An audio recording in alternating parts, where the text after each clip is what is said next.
All right, so picture this. The day is January 5th. Mm. The holidays are, well, they're barely in the rearview mirror, but on the internet. The fireworks are just getting started. Yeah.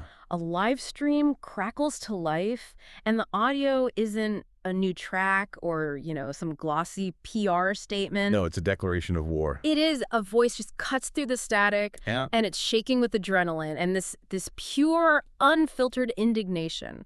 Revenge on what? Revenge on who? And that is the sound of a Hollywood narrative just spiraling completely out of control. It's the sound of a star pushing back against the script that everyone else is trying to write for her. It really is. I mean, you've got accusations of spite, a newborn baby born into a literal legal storm, and a Super Bowl looming on the horizon that might just change everything. And the big question everyone is asking is, are we watching a family expand, or are we watching a branding exercise collide head-on with a legal nightmare? That's exactly what we're here to find out. Welcome to the Deep Dive. Today we are unpacking the StarScope report on the chaotic start to 2026 for Cardi B. We've got the transcripts, the legal statutes from the state of Georgia, and even the betting odds from Vegas. And we are going to need all of them because on the surface, this looks like, standard celebrity gossip. Right. But when you peel back the layers, and we are going to peel back a lot of layers today, you find this fascinating case study on modern maternity, the presumption of legitimacy in law, and how quickly misinformation just fills the void of silence. So where do we start? Let's start with the phrase that kicked this whole hornet's nest over. It's two words that, they honestly make me shudder a little bit. Oh, absolutely. Revenge, baby. Just let that sit with you for a second. Revenge, baby. It's such a loaded, ugly term. But it's visceral. So the headline that dominated social media in early January was this explosive accusation that Cardi B's fourth child, her first with New England Patriots wide receiver Stefon Diggs, was brought into the world specifically to spite her estranged husband, Offset. The implication there is just incredibly dark. It suggests that a human life is a tool. A weapon. A weapon in a divorce proceeding rather than a person. It strips the agency from the mother and the humanity from the child. And what's so interesting about this deep dive is where that narrative even came from. It wasn't a paparazzi leak. It wasn't some anonymous source in a magazine. No, it was the Wild West of live streaming. This started on a YouTube stream hosted by Love and Hip Hop, Miami personality Jessie Woo. Okay.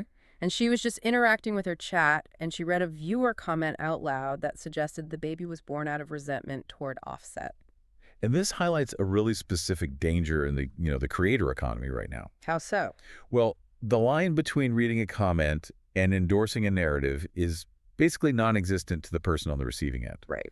So Jessie Woo reads it, maybe it's a throwaway moment for her, but to Cardi B, that is an endorsement of a slur against her motherhood. And if you know anything about Cardi B, you know she does not let things slide. Not at all. She went on an X Spaces live stream. This was reported via Complex and Hot 97, and she went, to quote the report, scorched earth. Scorched earth feels appropriate. But I want to focus on how she defended herself. She didn't just scream. She actually deconstructed the logic. Yeah. She asked this fundamental question. Right. She said, do you believe I would plan to have a child just out of spite? For whom, my ex-husband, absolutely not. She's appealing to rationality in a totally irrational space. But then she dropped what I think is the most insightful part of this whole saga. The monologue about the definition of success. She said, my whole life is revenge. My money is revenge. My career is revenge. Me not dying over a nay is revenge. That is such a powerful reframe. Isn't it? Think about that. She is reclaiming the word revenge. Usually revenge is an action you take against someone else. Yeah. But she's flipping it. She's saying, I don't need a baby to prove I've won. My existence, my thriving, my survival, that is the revenge. It shifts the power dynamic completely. It stops being about what she does to Offset and starts being about what she does for herself. Exactly. She emphasized that she and Stefon Diggs made that baby with fing love. She called the child sacred, and she explicitly said a baby isn't a puppy or a prop. It's a moment of real vulnerability mixed in with all that anger. She's drawing a boundary around the sanctity of that child. Which, of course, brings us back to Jessie Woo.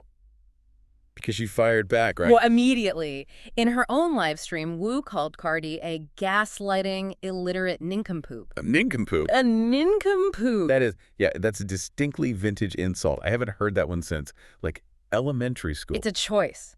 And Woo claimed she was being bullied for simply reading a super chat and suggested that Cardi has a dangerous parasocial relationship with the internet. There's a certain irony there, isn't there? A little bit. A streamer criticizing a celebrity for being too online while monetizing the drama of that celebrity being online. It's a snake eating its own tail. It's a feedback loop. But while the internet was fighting over why this baby was born, I found the second part of our research even more fascinating. The world was fighting over who the baby actually is. The name game. The obsession with identity. Exactly. And there was this moment in December where the entire internet was convinced they had cracked the code on the baby's name. And they were spectacularly wrong. So wrong. This is the Liem saga, and it's a perfect example of confirmation bias. We see what we want to see. So set the scene for us. How did this Liem rumor get so much traction? Okay, so it's December 2025. Stefon Diggs, proud new dad. He posts a photo on social media. It's a very cute, child-sized knitted sweater, and right there on the front, in big bold letters, is the word Liem. And naturally, the internet detectives put on their hats. Immediately, outlets like Wrap Up and the Express Tribune ran with it. Welcome BB Liem, Cardi B's son Liem. And I mean, it made sense, right? It sounds like a name. It's unique, but not too weird. It fits the celebrity baby naming convention. Yeah. It sounds soft, modern. Exactly. Except it wasn't a name. Not even close. Cardi had to hop on Instagram Live on December 9th just to shut it all down. And her correction was just hilarious. She basically yelled, "That is not his name." Because Liem isn't a person, it's a business. It's an acronym. Liem. It stands for Live in Every Moment. It's Stefon Diggs' fashion label that he founded back in 2022. Cardi's reaction was classic. She said, "Bratch, my man got 3 fucking jobs. That's his clothing brand." I love the 3 jobs comment. NFL superstar, father, fashion mogul. But think about what that says about how we consume celebrity content. Yeah. We see a word on a sweater, and we immediately assign an identity to a human child. Nobody bothered to Google Stefon Diggs Liem. If they had, the clothing brand would have popped up instantly. Instantly. We are so hungry for the scoop that we just bypass the fact-checking. We want the scoop more than we want the facts. Precisely. So Liem is out, but the void has to be filled. The internet abhors a vacuum. And that's when we enter the touchdown era. Which makes sense. Yeah. Contextually. Right. Fast forward to late January 2026. Diggs and the New England Patriots crush the Denver Broncos. They secure a spot in Super Bowl 60, and suddenly Cardi starts referring to the baby as touchdown. Which is a very cute nickname given his dad's profession. It's thematic. But again, the fans took it literally. They started trying to reverse engineer the real name from the nickname. On January 25th, one fan joked that the baby's name is Patriotavius. That sounds like a Roman gladiator who plays tight end. Or a spell from Harry Potter. Yeah. I kind of like it. But then another fan just confidently claimed Touchdown's name is Grayson. They stated it like it was a fact. The name is Grayson. And this is where Cardi drew the line again. She replied on X with a single word, all caps. Enough. Wow. And she just bluntly told the Grayson theorist, it's not. What stands out to me here is the shift in her energy. She's usually very open, very online, sharing everything. Yeah. But when it comes to this baby's specific identity, his legal name, she is fiercely protective. She called the real name so cute, but she's not giving it up yet. It's a boundary. She's basically saying you can have the drama, you can have the music, but you can't have his name until I'm ready. And that desire for control makes so much more sense, especially when you realize how little control she has over other aspects of this situation. Okay, and that brings us to the heaviest part of this deep dive. We've talked about the rumors, but now we need to talk about the law. Because while we don't know the baby's name, we know who the biological father is, Stefon Diggs. Right. But according to the state of Georgia, the legal paperwork tells a completely different and much messier story. This is the twist that genuinely surprised me when I was reading through the source material. It's a legal technicality that feels like it's from the 1800s, but it's very real in 2026. It all started with a hoax, actually. Back in November 2025, there was this viral chaos.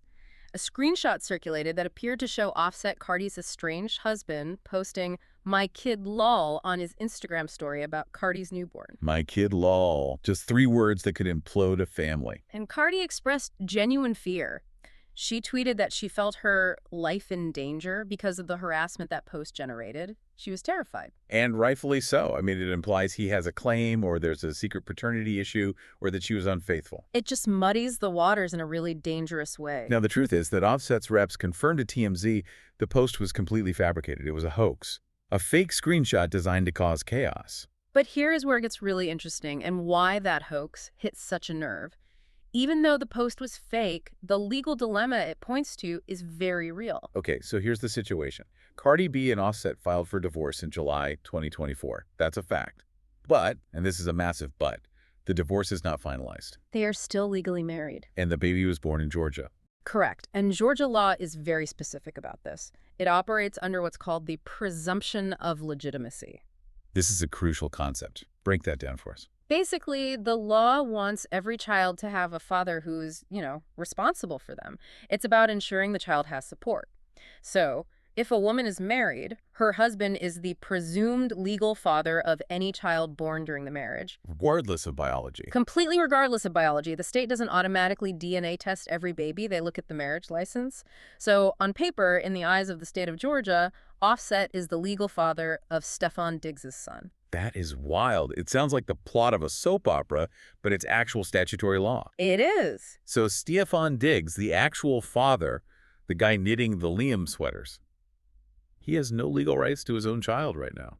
Not automatically. This is what makes the situation so stressful.